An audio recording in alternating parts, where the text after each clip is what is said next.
Hi there, Beat the Calculator here, and welcome back to another video. Today, we're kicking off a new series, Circle Theorems. Each week, there'll be a new video on a different circle theorem, and then a final video where we'll be piecing everything together and taking a look at how to tackle challenging problems which combine multiple circle theorems. In this video, we'll be taking a look at the angle in a semicircle. Here's a circle, and this red dot is the center. As we've looked at in our labeling a circle video linked in the description, the line running through it is the diameter. Now, lines joined from the two ends of the diameter, like the ones in black here, will always form 90 degrees at the circumference. This rule applies to anywhere on the circumference, such as these purple lines, which also form 90 degrees. Let's take a look at an example question.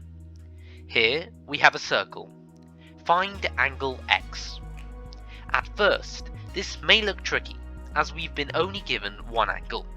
But notice that since the two black lines start from both ends of the diameter, the angle formed is 90 degrees. We know that the angles in a triangle add to 180 degrees, and the black and blue lines form a triangle. This means x equals to 180 minus 90 minus 70 degrees. So, x is 20 degrees. Here's a question. Like before, find the value of angle x in this circle.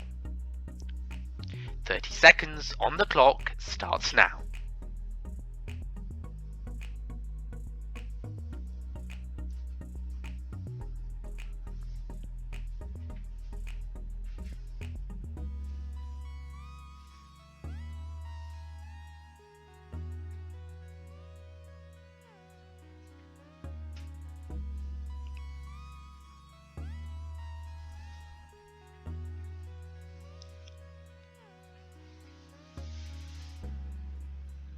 Answers. Since the angle at the top is formed from lines starting at both ends of the diameter, it's 90 degrees.